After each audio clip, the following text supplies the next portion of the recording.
to week 9. This week we're going to be taking a look at very basic essay structure, and also why we are looking at essays as a means for you to create presentations that are easy for you to remember and that are less stressful overall. Moving to slide number 2, what I would like you to do is to remember, please, that if you were absent at all during the semester, you need to show me some type of documentation. If you do not give me a document, you are absent and you will lose points.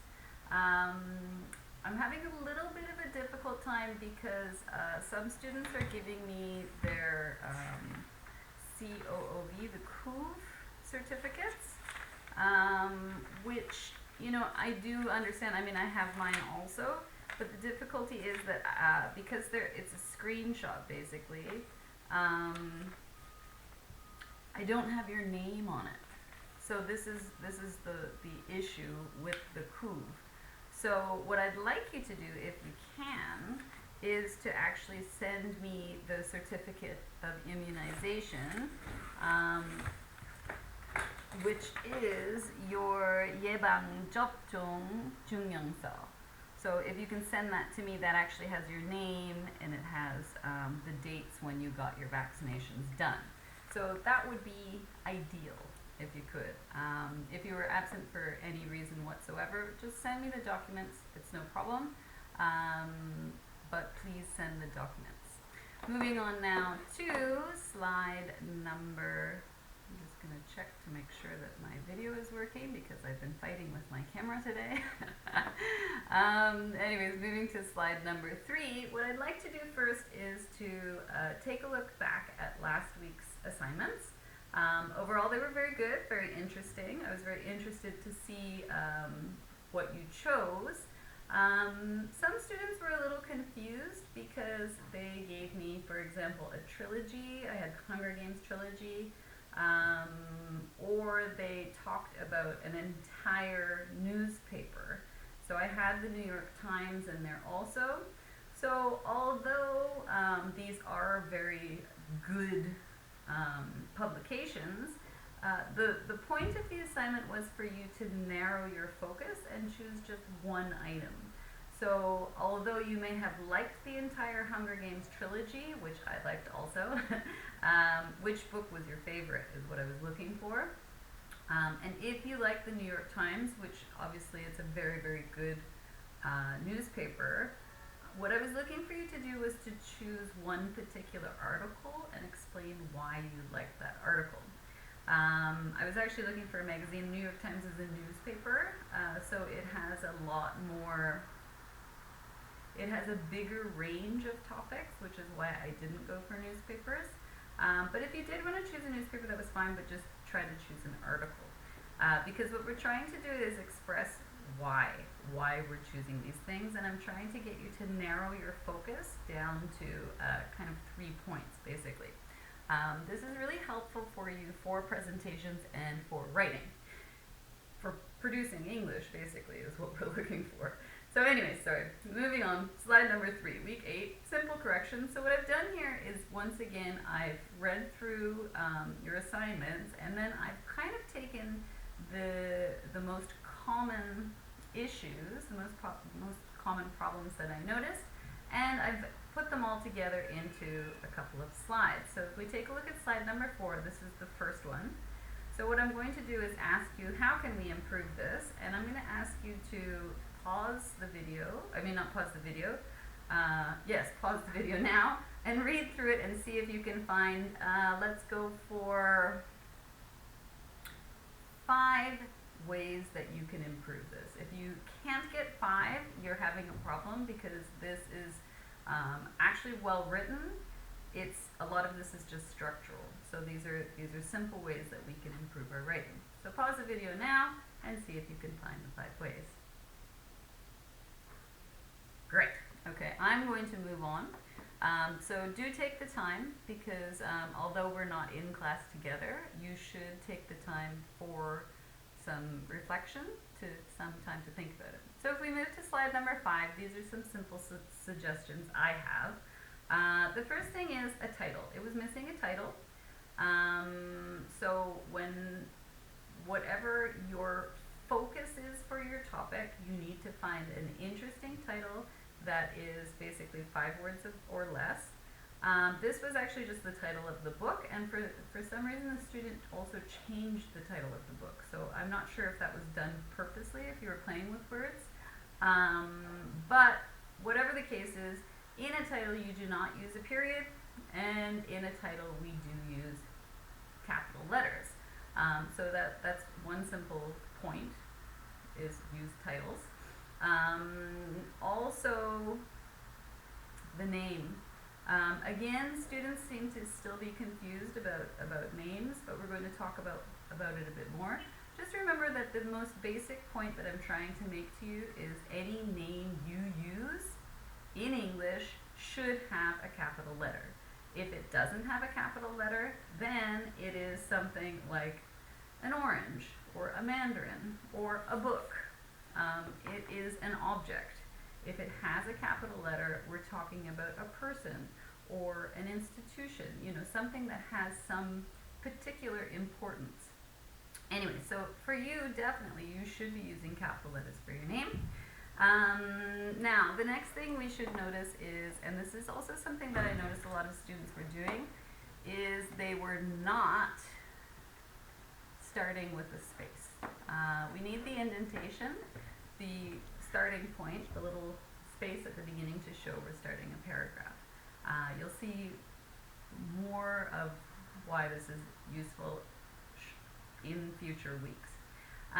So anyways, once again, if you do want to show a title in English, what you can do is you can use the italics key, the italics button. So if you take a look, for example, I'm in WordPerfect right now. I'm looking at the PowerPoint slide. If we look at the top bar starting at the left side, so I'm on the home screen, the home tab, and I've got slideshow, we've got the layout, and then if you keep going, you can choose the font, and you can choose your font size. If you look below the font button, you can see there's a bold button, which makes the letters look bigger, basically. This is called bolding. The letter in the center is italics, and what it does is it tilts your letters to the side. So this is the button you would use for any title, if you want to show it as a title. But remember that the most important way to show a title in English is to use capital letters. So please, please, please, anytime you write your title in English, any title, you need to use capital letters. So anyways, that's our next point. The other way that we can improve this writing immediately is to take the first sentence and the second sentence, we can move to right next to the first sentence. I noticed that a lot of students were doing this in different ways. For example, some students would write 2 sentences, and then the next 2 sentences they would separate. Actually, we don't want to do that. What we want to do is we want to compact our writing. We want to put the writing together because it has one central idea. The central idea is the book or magazine that you chose and why. So this is what we were looking for. So if you notice, beside the period, we start the next sentence. This is a really important point. Another point that I found was rather interesting is the repetition of words. We are well-educated people, so we don't need to repeat the same words over and over again. So if we take a look at the third sentence, we have the book, the book, the book. We have 3 mentions of the word book. We don't need to have that. Why? I mean, really, it's we're not adding any information. It's just extra words. So I would suggest you get rid of it, or you can change it if you want to, but I would just get rid of it. And then if you notice, we had a font size change in the middle. Why? I don't know. I noticed quite a few students doing this. Please make sure to keep the font the same size throughout, because this is, a basic point. I mean, it's the same when you're writing. You don't suddenly start writing in very large letters and then tiny letters. We need to keep a general standard basic size, so keep it the same. If you're not sure, highlight the entire piece of writing. So you can do Control A is a shortcut. If you do Control A, it highlights everything, and then you go to your font size, and then you choose your font size, and it will move everything to the same size. Next, I also noticed there were a number of spelling issues with students. So please be careful. It's very easy to make mistakes, especially when you're typing. So it's not language, but be careful with what you're writing. It's very easy to make a mistake. What else? I did think this was excellent that the author's name was written with capital letters. When we talk about something that an author writes, we say it is by somebody, by that author. So for example, if you write this piece would be by Jisoo Kim. And what else? Non-face-to-face. We're getting some interesting words that we're using, but usually we would just call them online lectures rather than non-face-to-face. So instead of saying offline, we say face-to-face, and online is simpler. It's just simpler. The other thing is, I noticed many students were taking one word and cutting it and putting it on two different lines. You shouldn't do that. What you should do is either put it on one line at the top or one line at the bottom, but don't break the word, and especially don't break the word like SH. SH always goes together. If you really, really, really want to break the word, you should break the word on the syllable. So because it's English, you would break it on after the G, and then you would put a dash to show that the word is broken. But honestly, the simplest way is just keep it on one line. The other thing I noticed is many students forgot the citation. So I was very sad about that. Perhaps you forgot, perhaps you weren't sure quite how to do it. It's not that difficult, but you should be trying it, because this is a really simple and effective exercise for you. This is also something I would love for you to do with your elementary school students, because we should be doing it. Anyways, moving on now to slide number 6. These are some examples of citations that I was given. Let's see if you can pause the video and find some ways to improve these citations. So pause the video now, please, and have a look.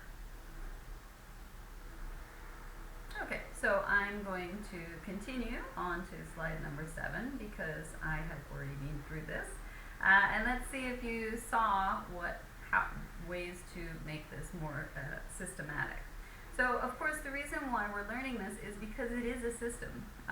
What we're learning this semester is established. This is academic, which you are now a part of with higher education. So if we notice, what happened is a lot of students were confused about what came first. So actually what comes first is, we don't need to say cite, because the way that this is written, people can see very clearly that this is a citation. If we just take a look at a book, I've got my 2 books here. Basically, anytime we see things written in English, you now know that the first name we see is the given name, the second name we see is the family name. So even if I take another book, we have the first name, and here we had a married couple who wrote this book, so we have 2 first names and their family name, because they are now part of the same family. I'll trying to see if I can get another couple of books here. Okay, here are another few books. So this is, I mean, these are children's books, and these are obviously academic textbooks. But the point is the same. The initials are the given name, and the second name is the family name. Again, we take a look here. The first name is the given name, the second name is the family name. And I'll give you one more example. The first name again is the given name. I'm just going to make sure that this is actually easy for you to see, because I noticed when I made the video last time. Yeah, there we are. So the first name here, Alan, is his given name, and the family name is Cruz. If you find the first name is too long, what you can do is you can shorten it by putting the first letter and then a period, which shows it's just the initial. It's just the first letter of the word. You cannot do this with the family name, only with the given name. So in this case, if I were going to cite this book, I would write the family name first, Cruz, and then I would put comma, and then I would write Alan. Okay? So what we're doing here is we're comparing how names are used in English when we're using them generally when we're speaking about them, or when we're citing them. So for a document, when we're citing something, once again, we put the family name first, then we put a comma, and we put the given name second. And so if we had nation, we would put nation, comma, ISP. And the same holds true even when we're using books that are for our elementary school students. So in this case, their family name is Howe. And then we put comma, and then we put their names, Deborah and James. So you can see here that we did that. Now, each of you will be using different books. So for the textbook version that I have here, actually, the most recent copyrighted version is 1979. So my textbook would be different. But this is one example of how I know your book is different to mine. In the case of the title, so if you notice again, we did family name, given name, and then in brackets we put the year that this was published. So this student's book was published in 2006, mine was published 2006. Well, the cover illustration was published in 2006. So the original version of this was published in 1979, actually. It was copyrighted. So also, in the case of Korean names, we use the exact same form. So actually, documents, and this is why names can be confusing, and this is why we are talking about names, is the family name comes first, just like it does in Korean, but we're using English letters, so this is an English document style. So we do Kim, comma, and then we put the given name, Hyojung. Again, if you wish to, when you write the title, you can use italics to show that it's the title. The italics are up to you. That's an extra bonus. If you do not want to, that's also fine. But the minimum, the most basic point for your title is you must use daemunja. You have to use capital letters in English to show it is a title. Next, we had Simon & Schuster. We need the where it was published. So we have a variety of places that this book was published in. You should just write the main one. So in the case of this one, we got New York. The same goes for, if we take a look here, because I've actually given you the cover from the internet. And if we take a look at the cover, you can see it actually says by Jean Webster. So that means Jean is the given name. Webster is the family name, because we know this, which means when we're writing it to document it, to cite it, we put the family name first, which is Webster, then we put a comma, and we put Jean. So I'm hoping that this has helped. I'm hoping that this makes things a little bit clearer for you. You know, the idea is that we are trying to improve and get better, better, better. So in the end, we are doing a fabulous job. So I hope this has helped. Anyways, moving on now, we're going to start into our week 9. So for our week 9, I'm just going to make sure our video is on. We're going to talk about essay structure and how to present essays, because this is a really, really simple system, a simple, effective way for you to present something in English. And Korean works great for Korean also. So basically what we do is, I'm looking at slide 9 now. We are talking about presentation skills. So how do we match writing and presenting? How do we put these two together? The first point is we always start with an introduction. Whether you're writing or presenting to a group of people, in English, in Korean, it doesn't matter. Basically, we're trying to answer the 5 key W questions, which are who, what, where, when, and why. So excuse me for a moment. I'm so happy. When I tried to pause my video before, the video stopped and I had to re-record the entire video. So I'm very happy that I managed to continue. So I'm going to move back. I'm just going to make sure everything's working fine. Yay! It seems to be working fine. Oh, I'm so happy. Anyways, so I'm back on slide number 9.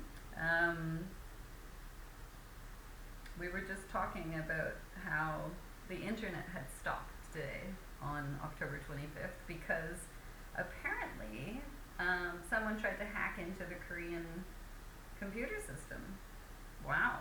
So hopefully we won't have any issues, but we'll keep going. Anyway, so sorry, back to slide number 9. So whether you're writing or you're presenting, we always start with the same thing. We always start with the introduction, and you need to think about when you're talking about your 5 W's, who, what, where, when, why, and how much, how many, how often, like this, you know, what actually are the most important W's for your presentation. So usually our most important ones are what are you talking about and why are you talking about. So these are for general presentations, and you know, for us we're talking about interviews, so you're also going to talk about who. So generally those are our biggest 3 for our the work we are doing. But it can be it can change basically. Now, the other thing that I noticed that some students were doing is they would not give the general topic. And I'm not sure why, but remember, when your audience is watching you, they need to know what your general topic is. So I had many students talking about the book that they were discussing, but they never mentioned the title. So remember, you need to tell us what the book is if you're talking about a book. If you're going to interview your partner, you need to tell us who you interviewed, because even though you know, you need to communicate this to your audience. And often, it's these simple points that we forget, but don't forget. Moving now to slide number 10. So essentially, there are these 3 steps whenever we're giving a presentation or we're writing. The first one is to introduce what you're talking about and why, or who, or like this. And the second step, of course, is to develop it, because we need to know 3 points. Usually we choose 3 because 3 is a very good number. There's a very clear start, middle, and end. And also it's very balanced. But usually we choose 3 points to develop. So what 3 points do you find most interesting? So when you talked about your book, you know, these can be anything you want. Some of you talked about the cover. Some of you talked about the pictures in the book. For example, I had a student who wrote about Charlotte's Web, and they said they really enjoyed the pictures looking through the book. And So did I. So this is what we're doing, is we're connecting with the audience. When we're writing, it's a theoretical audience. We don't see the people. For example, you don't see me when I'm reading your pieces. But in a presentation, we can see our audience. We know who our audience is. So remember to be thinking about your audience when you're choosing your details. Usually, I recommend choose what you like. So the 3 points that you thought were most interesting or strange or cool or, like this, and this is what you want to focus on. Moving now to slide number 11. This is the point when many students have difficulty. How do you finish? How do you finish off writing about something, or how do you finish when you're presenting? So we get these awkward finishes like the end, or thank you. And it's basically because the student doesn't know how to finish it effectively. So basically, the third step is to conclude, to finish it, but to finish it in a nice, clear, simple manner that's very clear for the audience as well as for the presenter. So how do you do this? We restate the information. This shows that we're finishing because we're coming back to where we started. But the whole point of this is to be effective, to show you are a high-level student. You want to do this with different words. And especially because English is your second language, this shows that you have very good ability and very high vocabulary skill. So the idea for this is that, we have these 3 steps, but also that we're showing a very balanced, very clear, systematic approach to all of these points. We're starting with our nice introduction, we move to detail 1, detail 2, detail 3, and then we finish with our conclusion. So, moving on now to slide number 12. Now, this is the part when you're going to get a little bit scared. But I'm going to warn you right now, sit back and relax. Take it easy, because what we're going to learn is just about the idea. We are not going to do it right now, okay? I just want you to start thinking about it, because what I'm trying to aim for this week is for you to see that when you're doing interviews, when you're finding information, more information is better. Less information makes it very difficult for you to write. So we are not writing essays. You are not writing an essay for homework. We're just talking about the ideas, how to move from one paragraph into an essay, how to move from one small idea into a presentation, okay? So let's move on to slide 13 now, and I'm just going to check to make sure my video is still working. Yay, it is. So how do we move from paragraph to essay? How long is a paragraph? We've been working on 10-sentence paragraphs, 2 sentences introduction, 2 sentences detail 1, detail 2, detail 3, and conclusion. There's our 10 sentences. An essay is 50 sentences. Now, when we think about it as 50 sentences, it's this huge mountain. It's, oh my God, no. But no. We now have this way to break it up into small bite-sized pieces, so it's easier for us to focus on. Now, we start with our regular introduction paragraph, which is what we have been doing. What you would move to for a detail 1 is your detail 1 paragraph. So your first introduction, our detail 1, is only 2 sentences long. Now, what we would do for actually in an essay is we would now create 3 reasons why detail 1 is important, interesting, fascinating, cool. And the same for detail 2, and the same for detail 3. And then we would have a conclusion paragraph, which would be very similar to the first paragraph, but we would be using different words to show our skill. So you can see now, just generally, just take it easy. This is just for thinking, just food for thought. You can see how we have started with just 1 paragraph. But you can start to see how we can develop this one paragraph into a much longer piece of writing in a systematic way. And this is what we're going for. So we're done with that for now. Okay, so just take it easy and just think about it. Now you'll see why it's good to get more information, because if you have more information and lots of interesting information, it's much easier to write.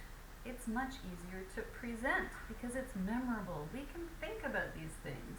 And then you're not memorizing. You know, for example, if you write 50 sentences in English, you don't have to memorize the 50 sentences in English. What we're thinking about is introduction, detail, detail, detail, and conclusion. So actually, you're just remembering 5 points. So this becomes much easier when you're presenting as well.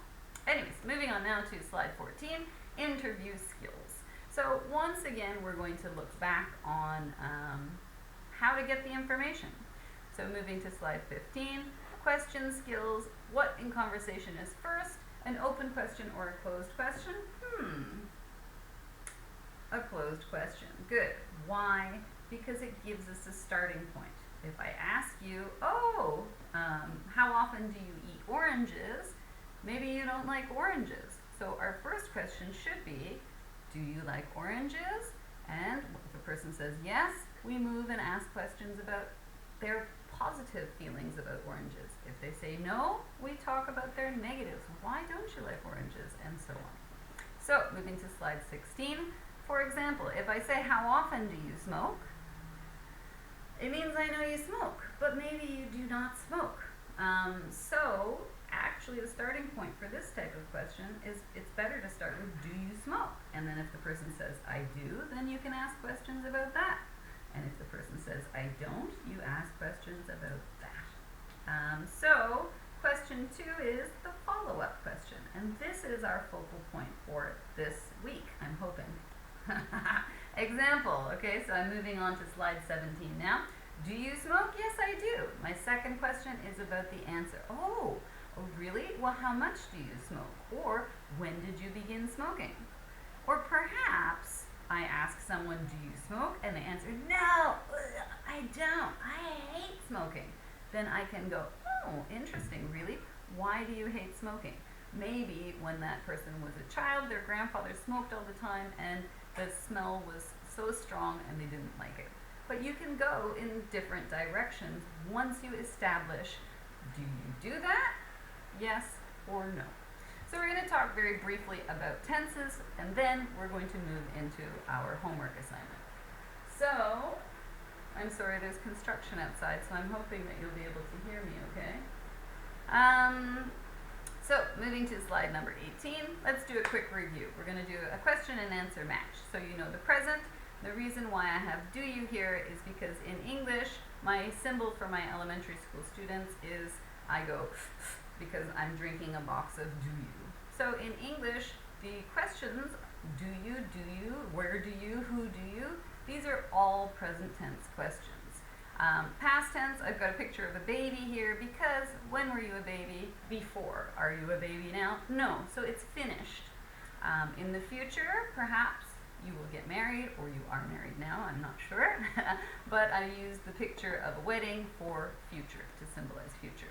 I think it's really good to have pictures and body language which you repeat and use again and again and again. So this is my do you, because when students forget, I point to my little box of do you and they say do you. So our closed questions are do you, and past tense did you, and future tense will you. So let's take a look at slide number 20. Pause the video and match. Try. Alright, so I'm going to continue. So what I would like you to do, I'm just going to make sure that I have animated this, because I forgot to. Moving on now to slide 21, we're going to move on to 2 more tenses. Now these are your basic, most commonly used 5 tenses in English. These two I separated because these are often a little bit more confusing for students to use. The first one is the present continuous, and what it means is right now, you are, and then momoing, okay? So what this represents is something that's happening now and continuing. So it could be something I'm doing right now. For example, I'm sitting, I'm talking, I'm looking at the camera. So it can be right now, but it can also reflect something that I'm planning right now. So, for example, later I'm going to turn off the camera and upload the video. So I'm going to reflect this present and continuing. This is my plan right now, and that's what I think I'm going to do, but maybe it will change. The next one is present perfect, which is the have PP. So, have you been to Japan? Have you eaten spaghetti? And then, once we establish yes or no, we can move on to the past tense. So, let's take a look at slide 22. So, slide 22 gives us the first step, which is closed questions for present continuous. So, are you momoing? So this reflects right now, or these days, recently. So for example, I can say, are you exercising? This could be right now, or it could mean these days. Are you exercising these days? Are you going out much? You know, going out and seeing friends, going out to eat in a restaurant? Probably not, but maybe. Are you drinking much these days? And drinking in English doesn't mean, it's a kind of idiomatic expression because it reflects alcohol. So, you know, drinking is quite normal. Everybody drinks something. But when we use it in a question like this, or if you say, I like to drink, the reflection is on alcohol. So please be careful in how you use it. Are you dieting these days? Are you doing anything special, like thinking about food? Are you sleeping well? You know, it means these days recently. Moving now to have you PP. So have you PPP, PPP, I'm going crazy with the P's. Have you, PP is the present participle. So have you eaten? Have you seen? Have you heard? Have you gotten? So essentially what we're looking for here is the questions and the answers match. Okay, so that's the starting point. But this is a tricky one because even though if I ask the question, you know, for example, have you seen DP on Netflix? You may say, yes, I have. My second question, because now we have established that you have watched that, you have seen the show, my second question now is going to drop to the past tense because I now know, yes, you have done that. Have you eaten mitten tteokbokki? No, I haven't. Yes, I have. And then we move on to past tense or in the future. You know, if you haven't had mitten tteokbokki, oh, will you try some in the future? Have you ever heard of it? You know, we can take lots of directions with it. Have you heard about Carnage, which is the new, how shall I put it? Spider-Man. After Spider-Man came Venom. After Venom is Carnage.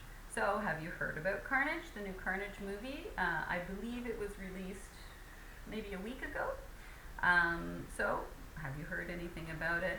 Then, yes, I have. Then I would say, what did you hear? Because now we have established you have heard something about it before, so I'm going to ask about before. So once again, do be careful because the first question is just to establish yes or no. For example, have you gotten your vaccinations done? Then we would say, yes, I have. Then my next question would be, when did you get them done? I'm very sorry about the sound because it sounds like there's a shower. Anyways, moving on to our next one, open questions. So we're looking at slide 23. We're just going to go through this very quickly because this is just review. Open questions, once again, start with the W's or the how. So we start with the W and then we add the do you. So what do you, and then we move on to the next verb. What do you like to drink? Again, remember this means alcohol. Where do you dye your hair? If you can see, your friend has a really cool, I've seen lots of really cool dye jobs. I saw a girl at Chosun University who had very black hair on the top and then very blonde hair underneath. So I would say, where do you dye your hair? And that means usually, normally. Or perhaps we want to talk using the past tense and we say, where did you drink last Saturday? You know, once I know that that person went out last Saturday and they were drinking last Saturday, then I would say, where did you drink last Saturday? Oh, I went to my friend's place and we watched a movie together, something like that. And we drank some beer and we ate something together. So remember, also you can do this, you can just shorten to who and then drop straight into the past tense verb. Who dyed your hair? Who drank last Saturday? Who taught you how to drive? Anyways, we're moving on now to slide 24, open questions with will. So here we're using where will you blah blah. So who will you, I don't know, who will you go out with on Saturday? Where will you eat lunch today? Where will you eat dinner today? What color will you dye your hair next? Maybe if your friend likes to dye their hair. I don't know. Anyways, moving to slide 25, what I'd like you to do is, once again, please pause the video and match the question and the answer. Let's match them up and see what you get. Okay, I'm going to move on. So, remember, it's the tense, question, and answers that we're looking for. We're looking for the matches. So, slide 26. Slide 26, what I'd like you to do is just try answering for yourself. So once again, remember, when we talk about drinking, do you drink, it reflects the added meaning of do you drink alcohol specifically. So, do you drink? What's your answer? I do or I don't. So if you said I do, if you said yes, I do, what do you like to drink? So then you would answer, I like to drink, and we're matching tenses. I like to drink beer. I like to drink makgeolli. I like to drink blah blah. Perhaps you don't like to drink. So you say, no, I don't like to drink. So then I would next ask, no, well, why don't you like to drink? Perhaps the smell, the flavor, that you don't like the feeling when you drink, something like that. But the most important point that I'm trying to establish here is the question and the answer should match. Now, the second point I'm trying to make to you is that we should have these follow-up questions every single time that you ask a question. I have noticed that many students, I'm sorry I'm going on a little bit long this week, but stick with me. Many students just stop, and it's like a shooting game. It's RPG. You know, what's your name? My name is. Done, and that's it. No conversation. They are washing the windows. I'm on the 3rd floor of a building. Why are they washing windows up here? Anyways, I'm sorry again. Moving to slide 27, we're going to talk about present continuous and present perfect open questions. So basically what we're doing is, what are you momoing? What are you doing later? What are you eating these days? Or if we're talking about present perfect, this is to establish if someone has done something before, or perhaps if they're going to do it in the future. So this is a much more open question. So where have you been? Means since the last time I saw you. What places have you been to? Or who have you been hanging out with? Means in the past while. Have you been hanging out with your parents and your family at home? Have you seen any friends? Maybe you went and saw your high school friends, something like that. Moving to slide 28. This is something that I think is relatively important, and I am almost sure that you have studied this before, but in our case we're using it in conversation and we're using it in writing. So this is a very, very simple but very important, these are modals. So could, would, should. So we know that we have can, will, and shall, which are less, shall is very rarely used these days. But what we're doing here is we're actually using them to imply the choices that we make. So this is not the simple present tense switch to past tense.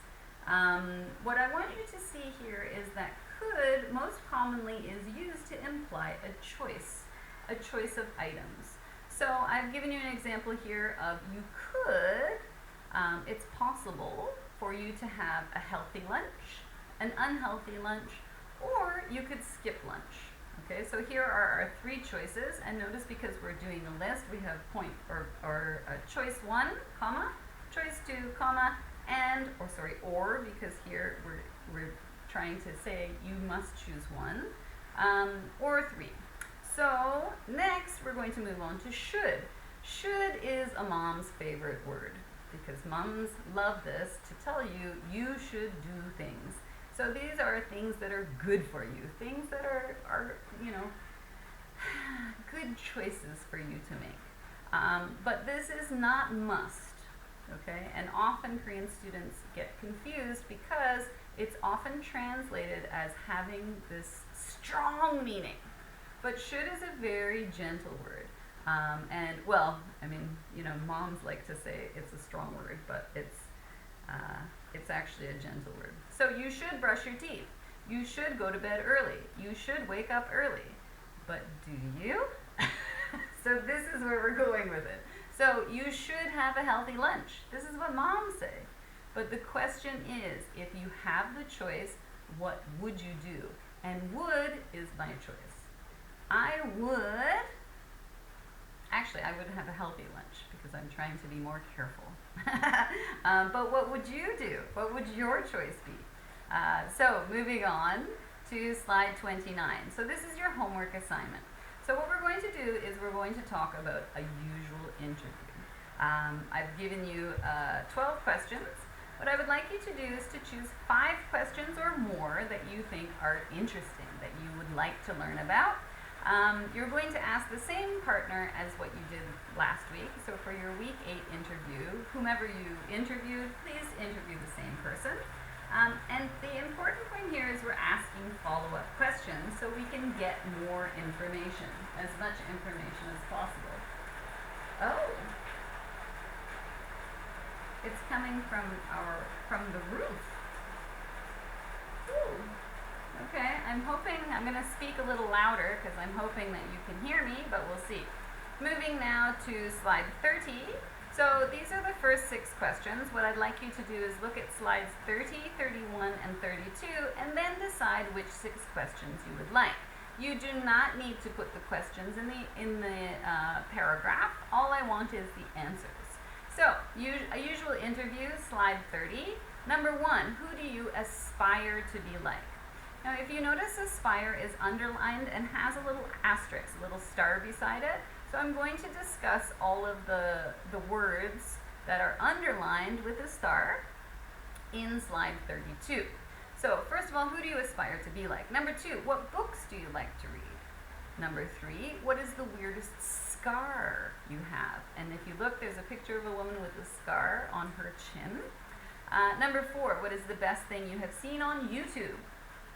Number 5, if you could trade lives with one person for a whole day, an entire day, who would it be and why?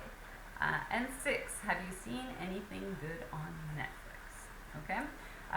Moving now to slide 31, these are our last 6 questions. So we have 12 questions in total. I would like you to choose 5. Number 7, do you believe in ghosts? We cannot use believe by itself. Believe in means have faith in. We'll talk about that shortly. Sorry, I'm going to get off topic. Number 8, which would you prefer? So we have 3 choices. Shark diving, we've got a picture there. Bungee jumping, so this is when you have an elastic tied to your ankle and you jump off a high platform on the elastic. Or your 3rd choice would be skydiving. Skydiving is when you have a parachute on your back and you jump out of an airplane and then pull the parachute so the parachute opens.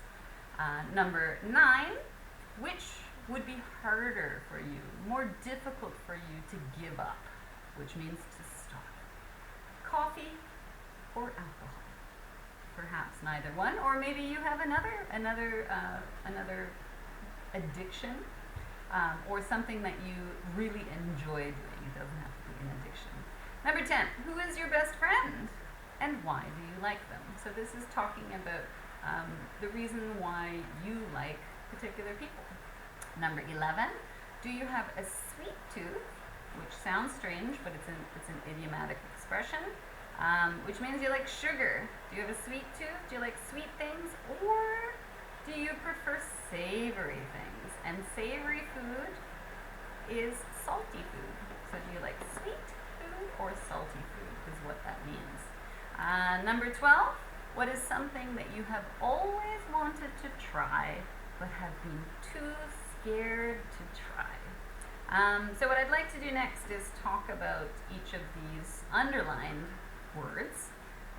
So if we take a look at our first question, which was who do you aspire to be like? Aspire means who do you want to be like? So usually people aim for people who they think are amazing people. So who do you want to be like? This could be your mom, this could be Gandhi, this could be,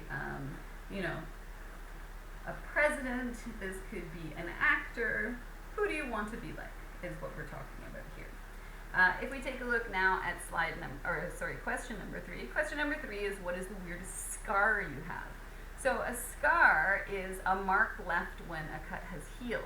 So for example, I have a scar here on my arm. I don't know if you can see it, but this was a scar from my cat when I was young and when she was a kitten. So if you have a scar, maybe you want to talk about.